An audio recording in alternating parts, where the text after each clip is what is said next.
Welcome to another episode of This Woman Works. I am your host, Mike Patton, and on this episode, we going to the ATL, shouting. No, I'm really not going to bring that back. That's like, saying that for like 20 years. But anyway, we are going to Atlanta for my next guest. She is definitely someone that is known in the NBA and the WNBA streets. That would be Miss Jameelah Johnson. How are you? I'm doing well, Mike. How are you?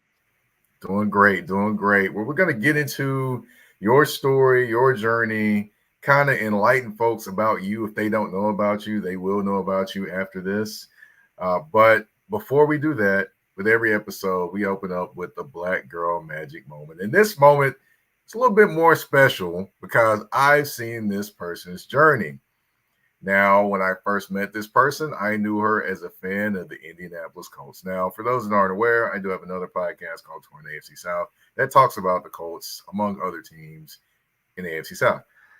So when I first met Megan Hall, yes, Megan Hall is the Black Girl Magic Moment for this episode. When I first met Megan Hall, I knew her as an Indianapolis Colts fan. I did not know her as anything else, but there was more to her than just being a Colts fan. She actually had aspirations about, wanting to do things in sports.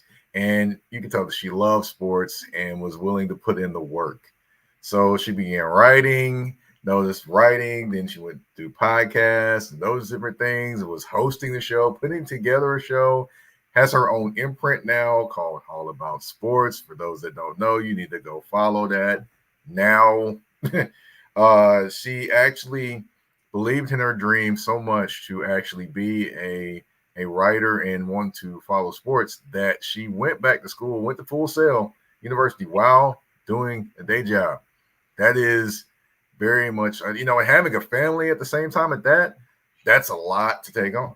So she did that, went back to school, graduated from Full Sail, still writing, still doing all those things. And, of course, now she's covering the Atlanta Dream. She's covering the Atlanta Five. I mean, she's writing for the Win. She's a staff writer for the Win. Oh, and by the way, she was doing this while, I did, like I mentioned, having a full-time job.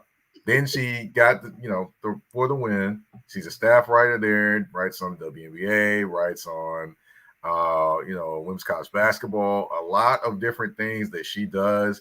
But you also have to admire and respect the journey. She believed in her dream. She believed that she could do it. She had people behind her that believed that she could do it. And she went out there and executed.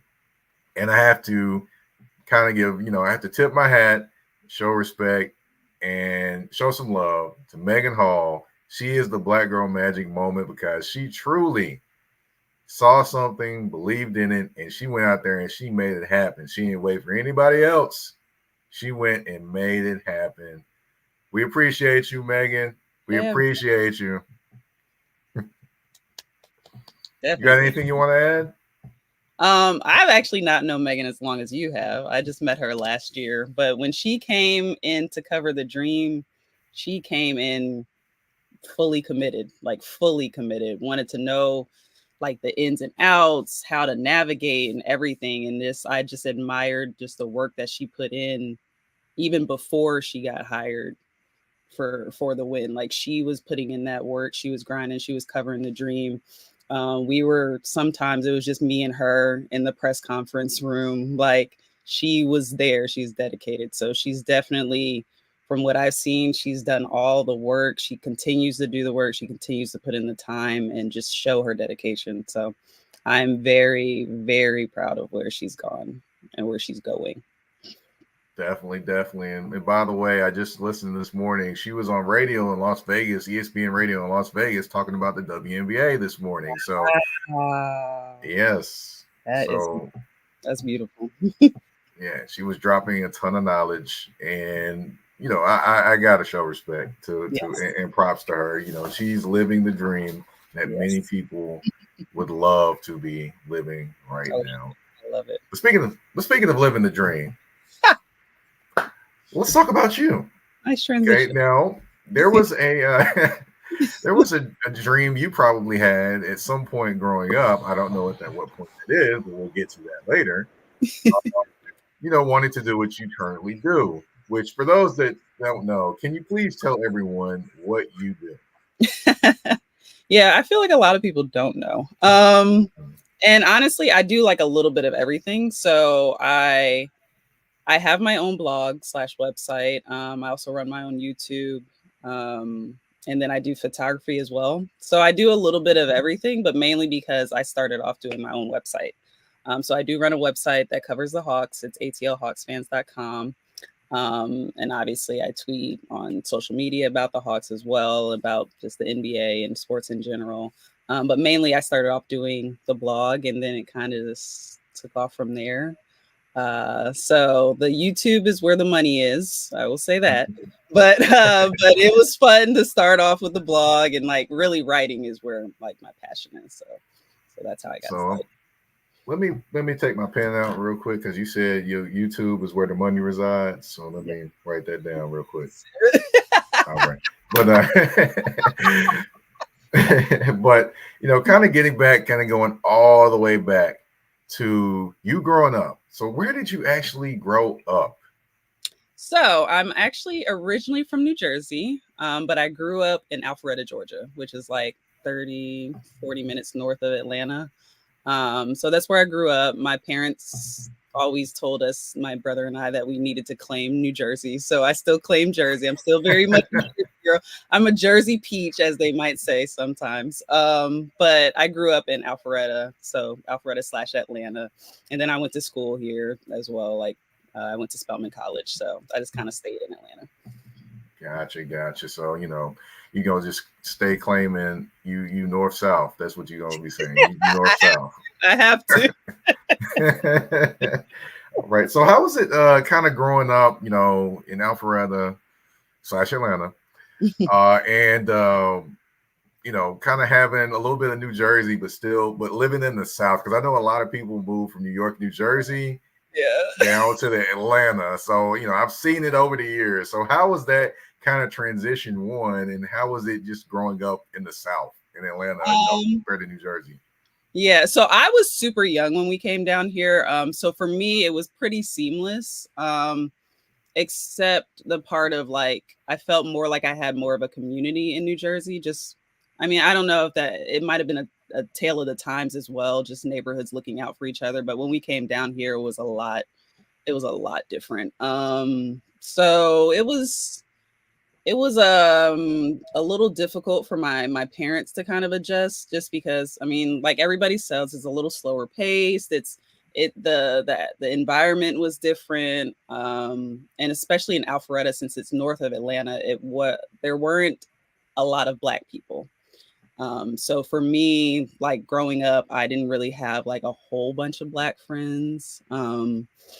And it was different. Like for my parents, I know kind of navigating that and knowing kind of how to what to tell us and what to teach us, and kind of getting us prepared, because it was different than when we were up north.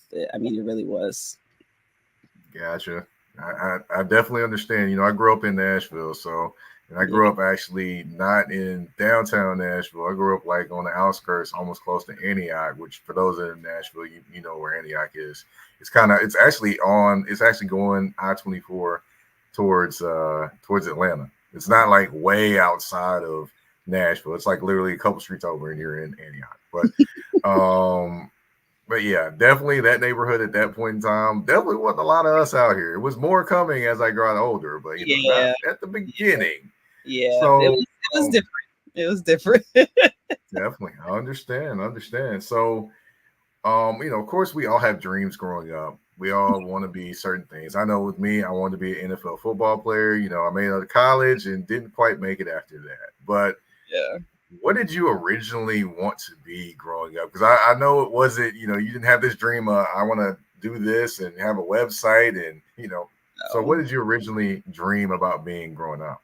The funny thing is, a lot of people I feel like don't know this about me, but I didn't really get into sports until like adult years. So growing up, My dad actually played. He played and coached basketball. My brother played and coached basketball and played football. And my mom ran track. And I was the only one who wasn't athletic.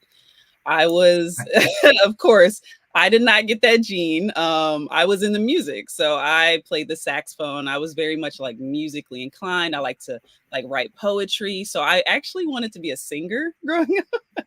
To say I had the talent, not necessarily, but that was one of the things that, like, as a kid, I was like, "Ooh, I could be a singer," and I would write songs and I would do different things like that. But it wasn't. I was never really serious about it, so my parents didn't think to put me in choir and chorus and all that stuff. I was just kind of like, yeah, I can do that. But ultimately, I didn't know what I wanted to do as far as a job. I thought, hey, being a singer might be fun, but I didn't know what I wanted to do as a job. I liked writing. I knew that was always a thing I enjoyed doing, but I didn't really know. I didn't know. I knew it, like a lot of my friends wanted to be doctors and lawyers and people threw all that out. And I didn't. Like, I knew what I didn't want to be and what I didn't want to do, but I didn't know what I wanted to do. And I'm still kind of like that. Like, yeah, I do sports now, but I'm still kind of like, is this? So it's one of those things where as a child I just was kind of like, oh, maybe I can sing, maybe I can write poetry or write songs and form a group or something like that. That was kind of like my dream, I guess, job or Okay. something that I would do. All right. All right. Would it be 678 or would it be 404? Would that be the name of the group? But I'm trying to think. 404. all right. For those that don't know, those are area codes synonymous with the Atlanta area. So, but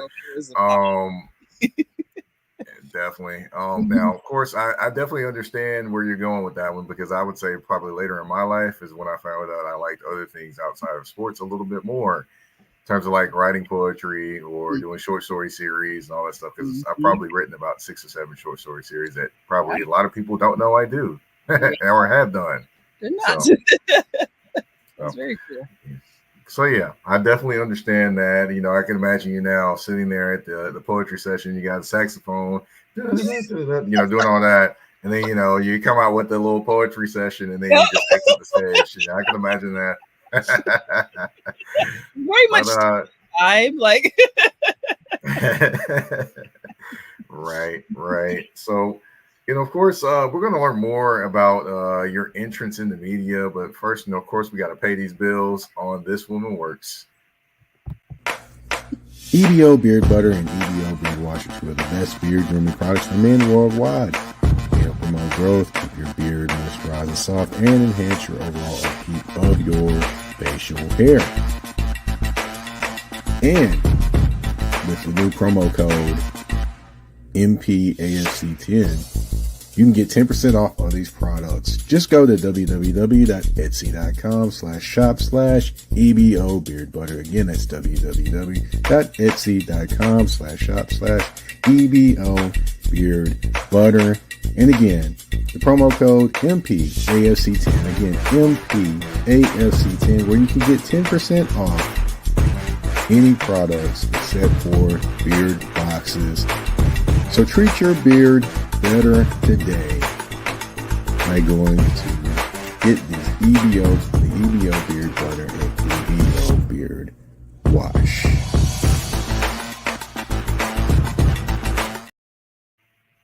All right, we are back on This Woman Works, and of course, every episode I always take this time to explain why I have a beard commercial on This Woman Works. Okay, let me break it down.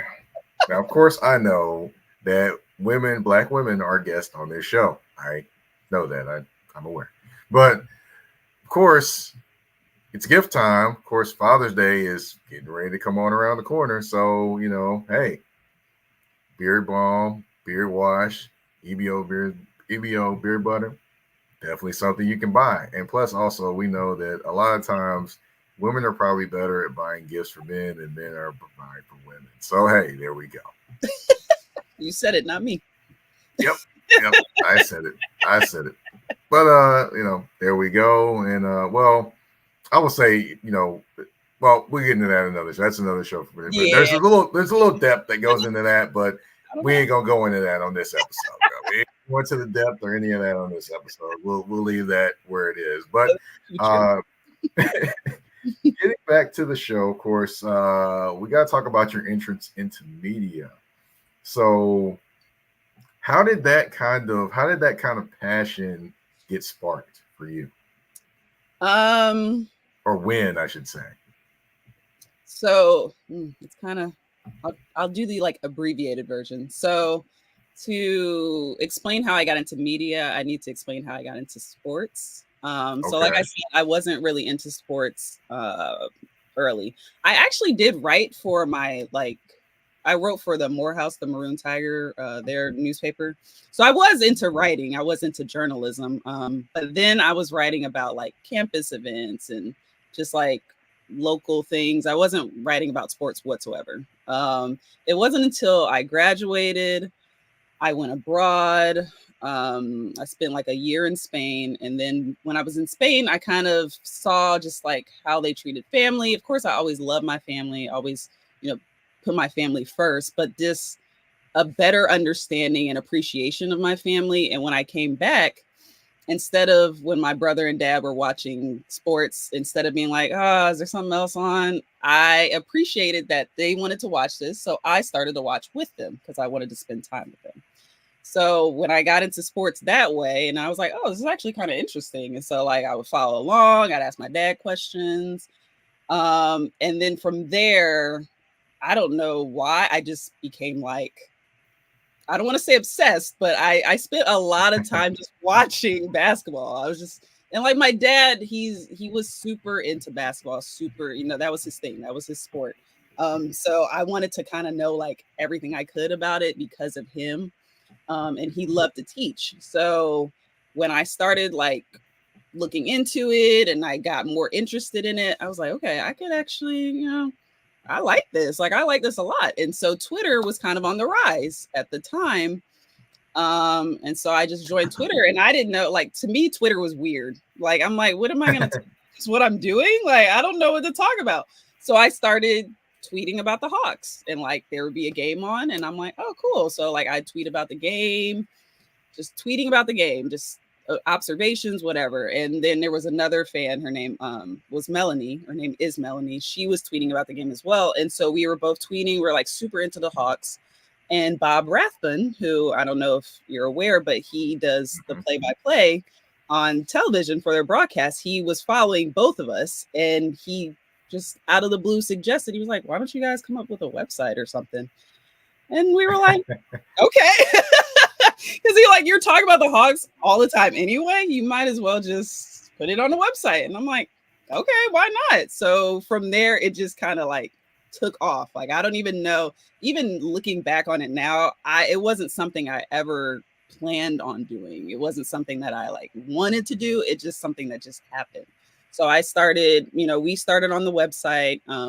Melanie was in college at the time. I was done with college. So I had more time to kind of like devote to it. And it just took off from there. And so like from there, I gradually got into it. Like my brother had season tickets, so I would go with him to a few games. And it just so happened that there was an event, like a member event that he couldn't make it to. My dad and I went, and we met the PR guy, and we talked. So I'd already known Larry Drew, who was the coach at the time. I went to a community event that a lot of media didn't cover. And so I covered it. I was the only media member there. It was like a camp, like a Hawks camp, and Larry Drew was there. And I did like a 10-minute interview with him or something. It was ridiculously long, but it was a one-on-one and I did it on video and I was the only one there. And so he recognized me at the event and introduced me to their PR guy. And that's kind of just how it all started. It just started from there. Like I got like one credential for one game and then just worked my way up. So that's really how it all got started. And I don't even like, I still think about it now. I'm like, I don't even know how I got here. Like I know how I got here, but it's just kind of like, I kind of happened to fall into it. I don't know. It was just something that I enjoyed so much. And I guess other people appreciated how I enjoyed it. And so from there, like my name kind of started to grow a little bit more. Gotcha. They say the best plans are the unplanned ones, right? Apparently so. Yeah, it definitely sounds like an adventure that is kind of extended and becomes something that you love and that's a passion of yours. And Yes. with that being said, how what are some of the best moments you've had actually, in media, since you've kind of, I guess, like you said, in your own words, stumbled into this? What's been some of the best moments you've had? Um, really for me, like tops are like the moments where people tell me they like appreciate my work and they appreciate my coverage. And then like the moments where my family will like see me at work or see me interviewing or see one of my videos or something like that. And then they're just in awe. Like my parents, like my mom, my brother, just like kind of those two, because when I do what I do, like if I always say if one person is impacted by it or enjoys it or it makes them smile or it makes them think, then I'm good. Like I'm good.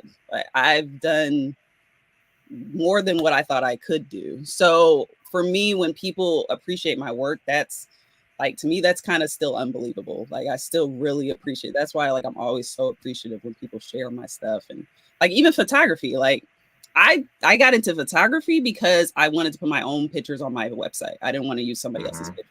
And now people are like, "Oh my god, I love your pictures." And I'm just like that even to me is just amazing because that also is something I didn't plan. Like I didn't plan on taking great pictures. Like I just want to take good pictures so I can use them if I write about a player or something like that. So it's just like those moments. And then there was one time I will say I don't get like really like what's the word?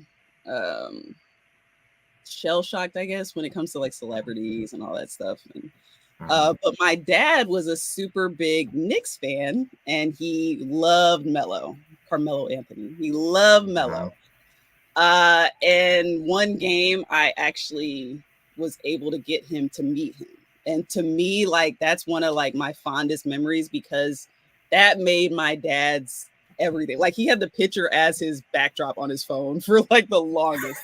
So like because he was so like for me, that was kind of okay. I've gotten back to where my dad, who I put like up here when it comes to basketball and sports and all that, is looking at me like with this proud lens, and I'm able to like connect him with a player that he really likes, or like somebody that he's really enjoyed growing, like growing to watch and all this other stuff. So that's why I said like the family part too. So like when people come up to me and they appreciate my work, that, and also like the family part, like whenever my family's super excited about something or even just go to a game, like not that I get free tickets or anything, but when I'm there and I can interact with them and I can maybe bring them down or something like that, they enjoy that. So like for me, those are like two of the best parts that I can think about.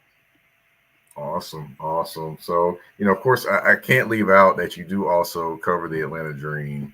So, that's I had planned to try to get down there to see the Sparks versus the Dream. Not working out that I'm going to be able to make it, but um, I definitely gotta give you props for that too. You know, like you said, sometimes it's just you and Megan Hall there, covering the games, and that I know that's not easy. And then also, being a black woman in sports and covering sports, I know that can be a lonely place sometimes too. So, Yeah. describe that, covering the Atlanta Dream and how that's kind of grown and kind of allowed you a few different lenses to look through as well. So I will preface this by saying this year I'm not covering them in person, only because like financially. And last year I Mhm. actually was hired by the team as like a contractor, essentially, to do writing for their website. So that was really different and cool for me. But so I just wanted to clarify that. But I still obviously watch them. Like I can't get away from watching them. And Unless the TV doesn't let you right, watch unless they don't want me to, it. the only way they can get me to know. Yeah. But I do of course enjoy I love watching the WNBA. I love basketball, so like why wouldn't I love watching the WNBA? But as far as the Dream, I got into the Dream, I don't even know, because obviously I got into it after I started the Hawks coverage. Mhm. So I had already been covering the Hawks for a few years, and I think somebody might have mentioned like, oh, why don't you try covering the Dream? And I said, okay. And so like I applied, and they essentially like accepted my credential application because I created like a section on my website to devote to them. And so when I was first covering, it's different. You can see like the change, and this year especially, totally different. Like totally, people want to cover the WNBA more, and like so now I've seen that like growth, you can call it, and I've just seen the changes that have happened. I've seen the Dream play in 3 different arenas now. I can't even remember. Like I've seen them play in so many different arenas. So just even seeing that change and like navigating that as like an independent media member it is difficult at times, but it's different, and I appreciate the difference just because I'm able to learn about that as well. So like I try not to compare a lot of times, and I feel like we do that in general. And I mean, we as in fans, we're like, oh, they don't do this in the NBA. Why are they doing this in W? Like I try not to do that unless it's on a topic that makes sense.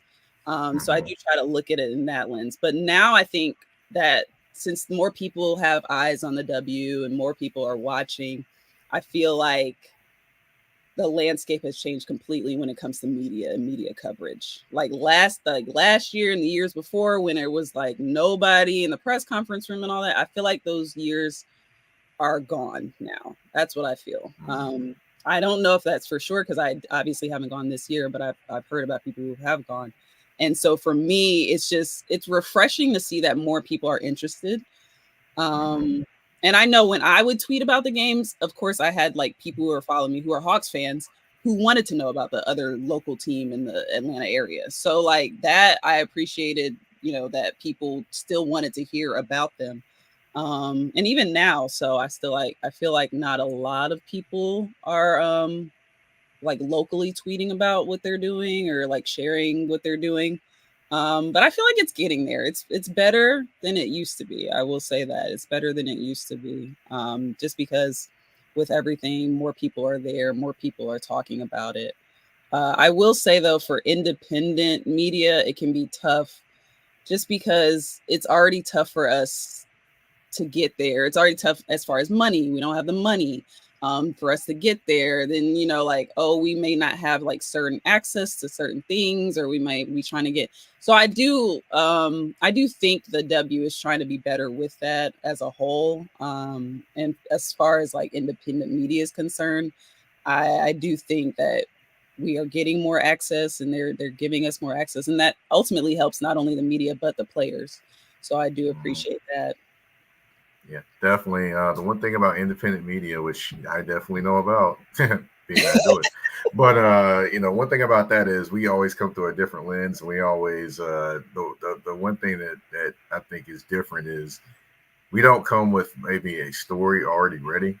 Yeah. We come with letting the story develop. Yes. So I think the difference probably in that aspect, because you have people that already have stories in mind, but they want to get a quote from this certain player. Like but with us, we're like, let's get this person, that person, and see I like that. That's actually a very good point, because now I'm thinking it back to like the stories I've written, and it's really been stuff where I've been talking to a player just like casually, and he or she or they might say something that I'm like, and then like I'll allow them to keep talking, and I'm like, okay, I'll store that away for next time. But it's like, or in the same conversation, I kind of steer it towards what they just talked about, because I'm like, I have the time.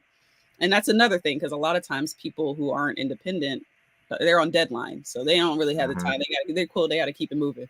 Whereas I don't necessarily have to be right where I need to be at a certain time. So I have more time to allow players to talk, to allow them to say, whatever they want to say. Like they have that comfort level. And so I do feel like as independent media, as you said, like going into it, not even thinking, okay, I need to talk about this and only this, and that's it. It's like, it allows us to have that different perspective, and allows us to be more open to hearing what else they have to talk about. And a lot of times these players like to talk, like they really do. They like, when they're comfortable, they like to talk, like a lot of them do. And so if you're affording them that opportunity to just talk, they're going to appreciate it, and they do enjoy it. Like, yeah, I know the media gets like this, obviously, kind of bad portrayal a lot of times, but I wish we wouldn't say it as like an all-encompassing, because you have different types of media. Yes. Like different types of media bring different types of things and situations and content that people enjoy. So that's just how I feel about it. But yeah, you're right. Please say that again, because Lord have mercy, that nothing works my nerves more than saying the media, the media, I and I'm like, Lord, know. can you just say that media or this Right, media, not right. all media? I'll see it It and I'm drives me like, wait nuts. a minute, I'm not like that. It's like you get a certain feeling about it when people say that. You're like, Yeah. ah, They're like, such a oh no, cringe no, no, not feeling. you. And I'm like, but I'm technically media. Yeah. Just It's be true. specific, please, Yeah, people. it's true. Be It's true. specific.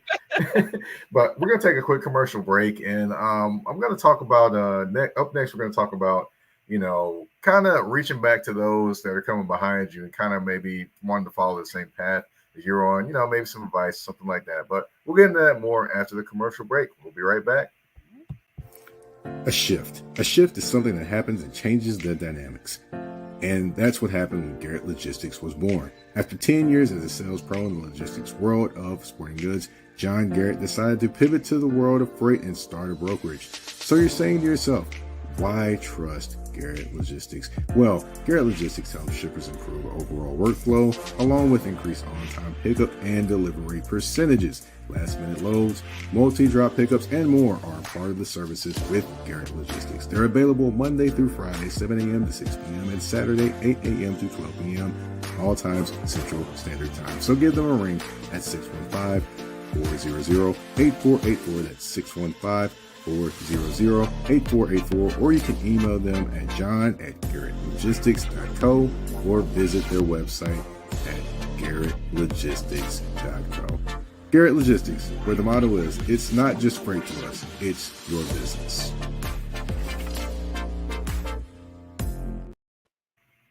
All right, and we are back on This Woman Works. I got a few other things I wanted to ask you about as well, and more importantly, helping those that are coming behind you now. Plenty are may be, if I can talk one day, but are or may be interested in the things that you do. So what is a pointer or maybe a bit of advice that you could offer to anyone that may be thinking of maybe starting their own independent media or website or anything of that nature? I would say give yourself grace, and don't think you're above anything. As far as coverage is concerned, don't think you're above like a certain player, a certain person, a certain team, a certain position within the team, or anything like that. And give yourself grace, because it can be frustrating at times. I mean, if you say you want to talk to a certain player, you want to get a one-on-one and you can't, you're gonna have to find ways to be creative. And like that's another thing, is just innovation. Like if you can't get what you need for this story, how are you going to spin it? Like I tend to think of a lot of different situations and such, that if I can't get this to complete my story, what am I going to do? How am I going to finish it? How am I going to write this? How am I going to do it? So it's just like just having your mind be open to all types of situations, as far as coverage is concerned, as far as content is concerned. Don't be afraid to like do things that people aren't doing. Be creative. And it's just like try things out too. Like I feel like, especially like as independent media, we're able to try different things, and we're able to be more creative when it comes to our content, because we don't have to necessarily quote unquote answer to somebody. Obviously you don't want to be offensive, but because I'm like, let me put that out there, because I know people will do things for clout or something like that. But I'm saying, like, if your approach is different, if you're asking different types of questions, if you're asking in a different type of way, just find a way to put your own spin on things. Like show your own personality through your work. Like it's okay to have a little bit of personality. I know people oftentimes don't want to let people in. They don't want people to know about their personal life or anything like that. But you can have your own characteristics, your own personality show through your work. And I think a lot of people will start to like grow and like you as a content creator, or just a reporter or a beat writer or a blogger or anything like that. And so it's just, don't, give yourself the grace to maybe not be the best, or maybe fail sometimes or something like that, because it happens. You take it, you learn from it.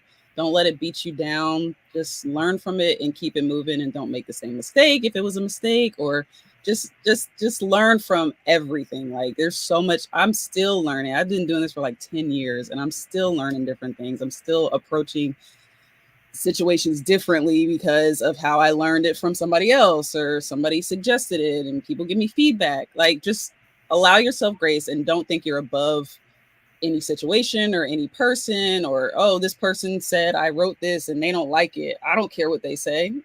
Sometimes yes, but sometimes it's good to get that feedback. It's okay. Like, people are reading your stuff, they're giving you feedback. Take it with a grain of salt if you want to. Don't take it at all. But I personally, I don't mind it, because to me it makes me better. Like, if you're going to tell me something I need to fix, or, oh, you didn't really like this, or, oh, you think I should do this, I'm going to be like, okay, I'll consider it. Like, I think a lot of times we get so stuck in, oh, I don't want, and I've even had people, like, when I was covering, because I cover the Skyhawks, I cover the Hawks, I cover the Dream. I've had people who are like, oh, how do you get to cover the Hawks? Like, they want to just jump right in. And I'm like, you gotta, don't work that way. Yeah, I'm like, you gotta work your way. And a lot of times people, especially like younger people I talk to, they don't want to do that. Like, they just want to start off, like, they want to say, oh, I want to interview Trae Young. Like, what? Like, where are you coming from? Like, it's okay. And I appreciate that. I obviously have that as a goal, but to come in thinking I want to interview Trae Young and nobody else, like, let's not do that. Like, let's look at the whole roster. Let's look at the Skyhawks. Let's look at different ways of breaking in. Like, if I didn't go the community route, I wouldn't be where I am now. And no, like I said, no media was really at the community event. So it's like something like that. You have to look at, okay, how can I be different? How can I approach this in a way, especially if if you don't know anybody in it, you're not already in it, you're trying to work your way up, like, you're trying to work your way into that atmosphere, then you got to be more willing to cover a community event, even if nobody's there, even if it's not even any players there, or just something like that. And I try to tell people when they ask me, because they ask me how I got into it, I tell them that. I tell them I started off doing community. I started off doing this. And sometimes people will take it and I'm like, oh, that's good, thank you. And sometimes people will be like, oh, that's great, and they won't do anything with it.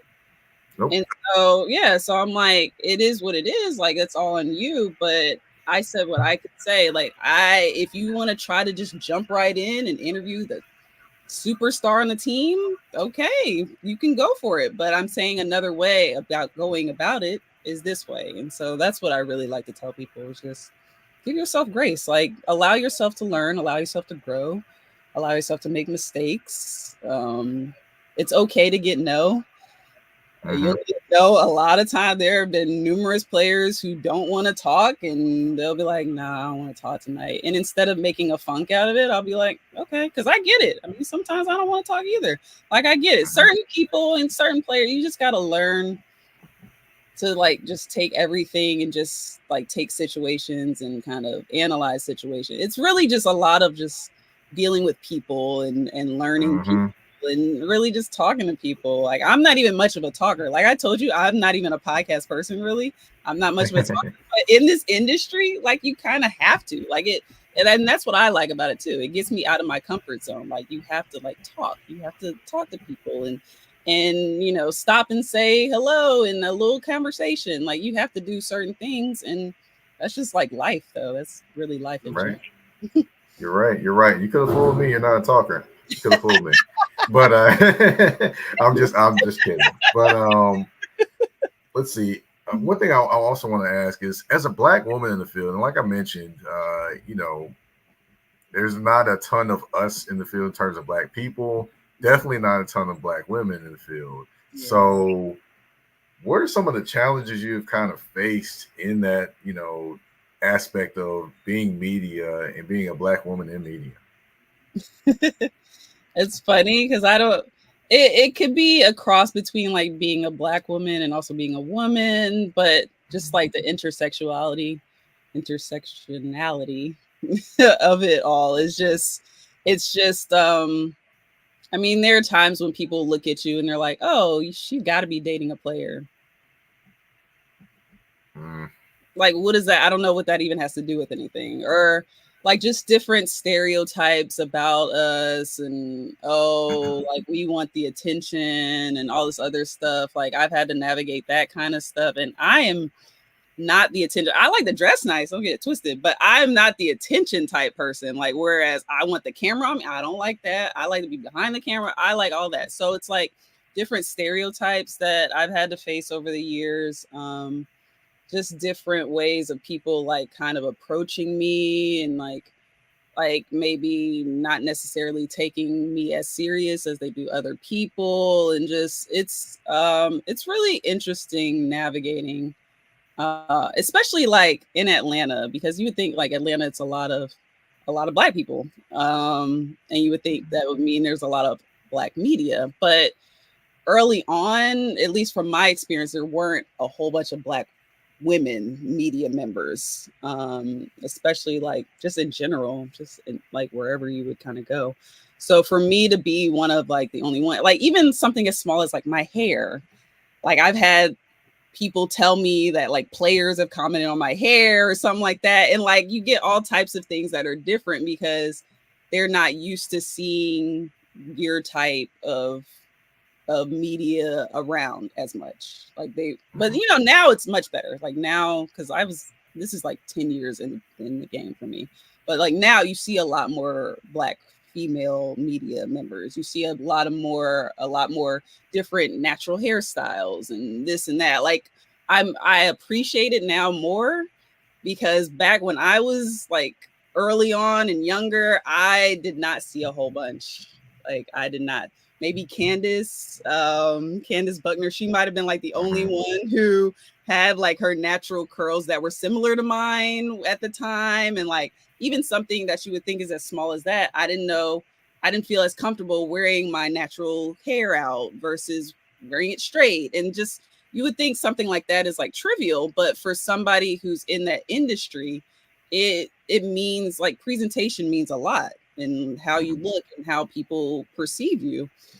So just as far as like navigating those waters, just as a black woman and being in media, and also me being not even knowing that media was what I was going to do. So I really didn't really have much of a backing as to what should I look like? Where should I go? What should I say? What should I do? So when I first started, I mean, I'm still quiet now, but when I first started, I was really just like kind of standing back, just like letting other people ask questions, kind of waiting, just seeing how things were. I don't think I really asked anything those first few years. I don't even remember, because it was just everything. I didn't see a lot of black women, a lot of women, a lot of people who looked like me. So for me, it was just kind of like, let me just kind of like take it all in.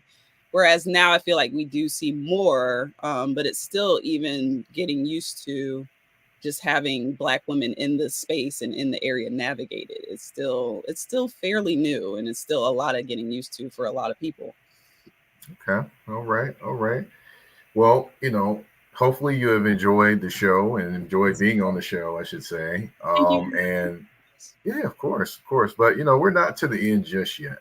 Like at the end of the show, I like to do a game called Speed Round to allow the viewers and listeners to get to know you even more. Now, to be honest, to tell everyone, she has no idea what these questions are. Jameelah has no idea what any of these questions are. So these answers are going to be straight off the top of her head. Man, so pressure. I've got 10 questions for you. Are you ready?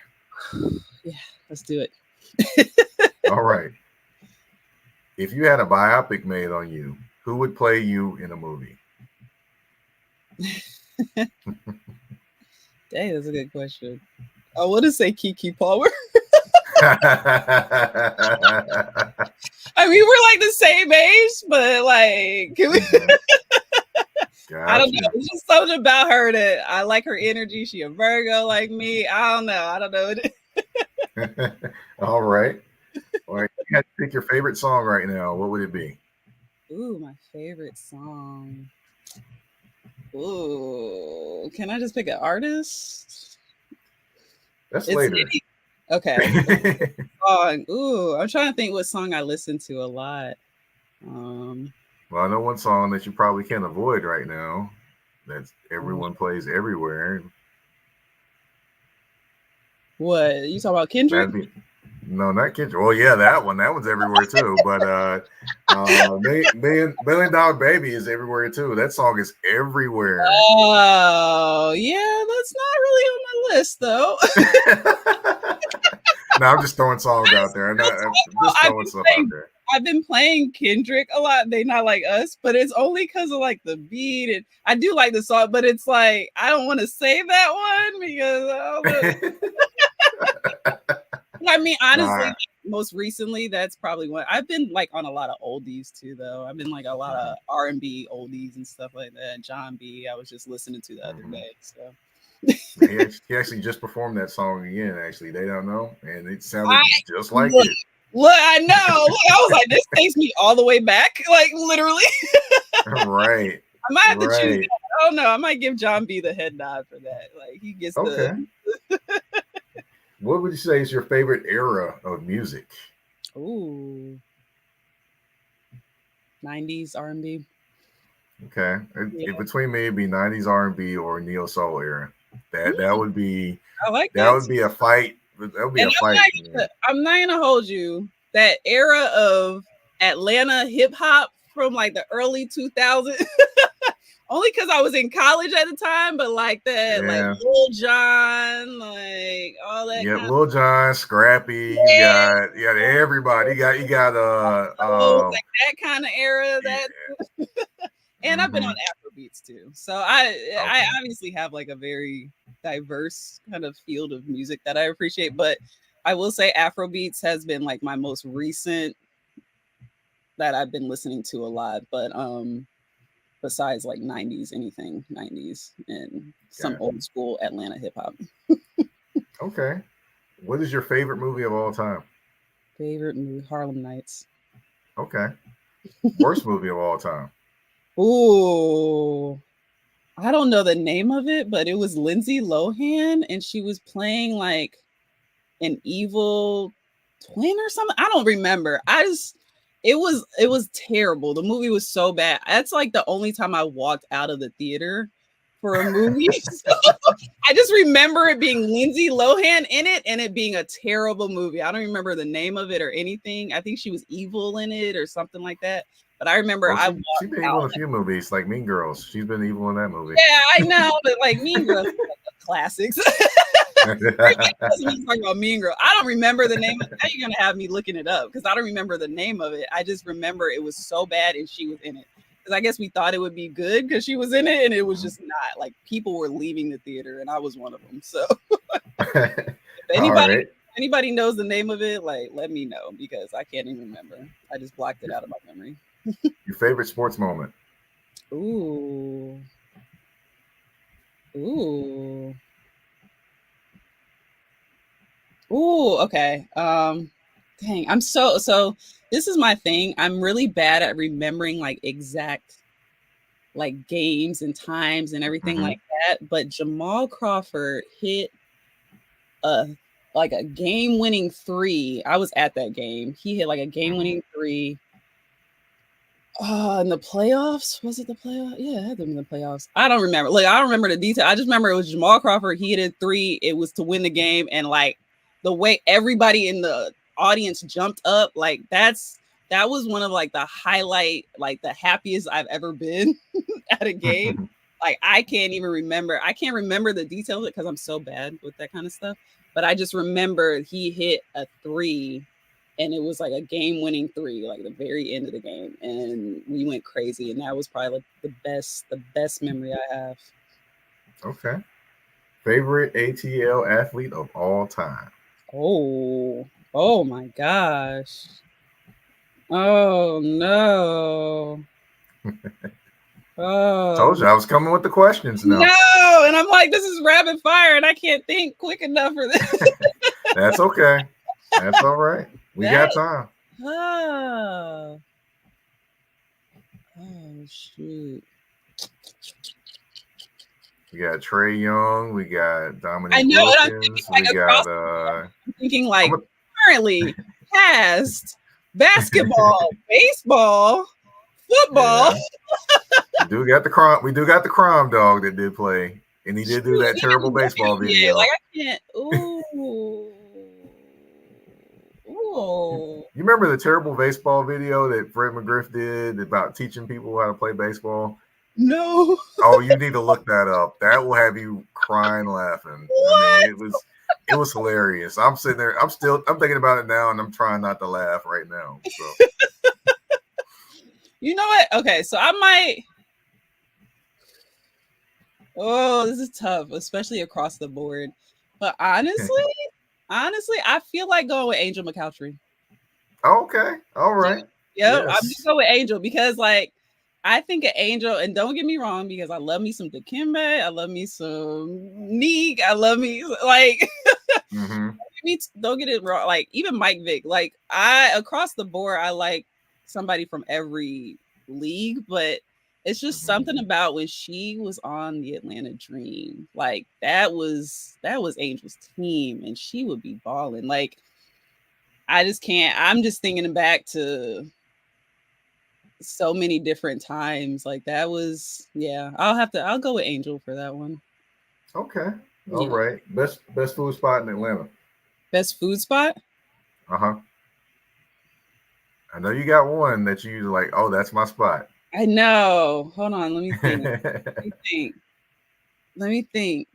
Because I don't really go out to eat a lot. Um, Okay.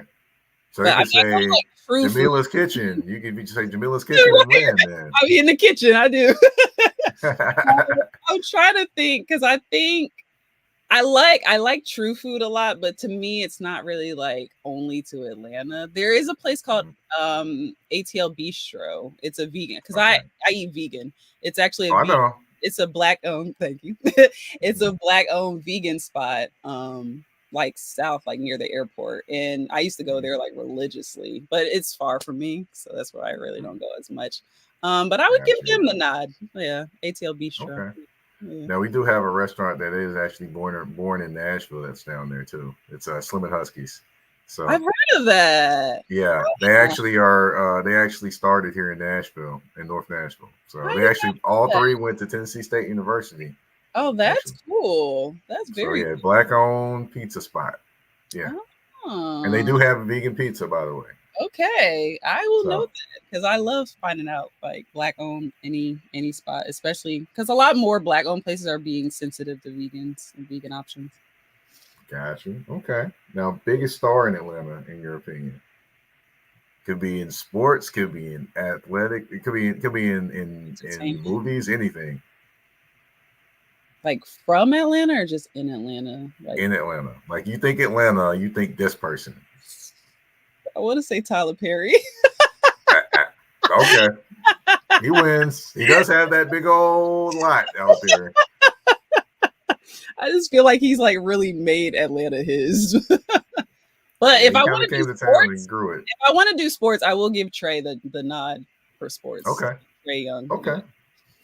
Well, you could, maybe about 15 years ago, you probably could say Ti, maybe. Yeah, yeah, yeah. if I maybe a little bit further back, maybe like 20 years ago. I don't know. I don't know. It's changed. Yeah, Yeah, definitely. it's changed. It's changed. And for those for those that haven't seen him now, like okay, so I think people are still getting used to him having locks and not having the That's simple cut. right. People That's people right. people still do the squint and look like is that who is that? I People was still do literally just listening to Ani the other day. So like Ti was, yeah, he was up there. Not to say he wouldn't still be, but I think, that. yeah, I feel like more people would be like Tyler Perry. Like, what? All right, last one for you. Best vacation spot. Ooh, St. Thomas. Ah, okay. Haven't made it there, but Yeah. I'll make a note. I'm a little biased because I do have family that lives there, but I love Yeah. it. I love it. It's just so relaxing. Obviously, everybody talks about the water being beautiful. Yes, we know that. Mhm. Um, home of Aaliyah Boston. Like it's just there's so much going for them. I mean, they're just, but no, it's really a nice island. It's very comfortable, very nice people, everything. So that would be my Awesome. yeah. Okay, cool, cool. Well, we've reached the end of the speed round. We've reached the end of the show. Jameelah, I want to thank you for coming on the show. If you can, tell everyone where they can find you on social media, where they can find your website. And again, thank you for your time. Thank you. Thank you for having me again, Mike. This was fun. Even though I said I'm not much of a podcast person, but this was fun. And I appreciate you for inviting me. So thank you so much. You can find me on social media. I'm on Twitter. I'm on Instagram at Jameelah J NBA. That's JameeLahJ NBA. It rhymes. So Okay, there we go. There we go. You know, she has a future of, you know, she's gonna mess around and drop a high 16 a minute. But but but of course, you know, I'm the host of the show, Mike Patton. This One Was Work podcast. You can find it on Spotify. You can find it on YouTube as well. Trying to work on getting it everywhere else, you know, if those places will cooperate with me. But that's another story for another day. Of course, you can find me on the artist formerly known as Twitter. Yes, I say the artist formerly known as Twitter to show props to one of the greatest artists of all time. That would be Prince, who used to go by the artist formerly known as Prince. So you can find me on the artist formerly known as Twitter at Mike Patton82. That's MikePatton 82. You can find me on Instagram and Threads at that's THA, not THE, _ general _ MP. And again, like I mentioned, This Woman Works, Spotify original, basically, because that's the only place it is right now. And then also you can find it on YouTube as well if you want to see the show visually. I want to thank you all again for tuning in. Go ahead and subscribe to the Mike Patton Network, which is where the show can be found. Also, go ahead and subscribe on Spotify to This Woman Works. I want to thank you all for tuning in to this episode of This Woman Works. We're out. Peace.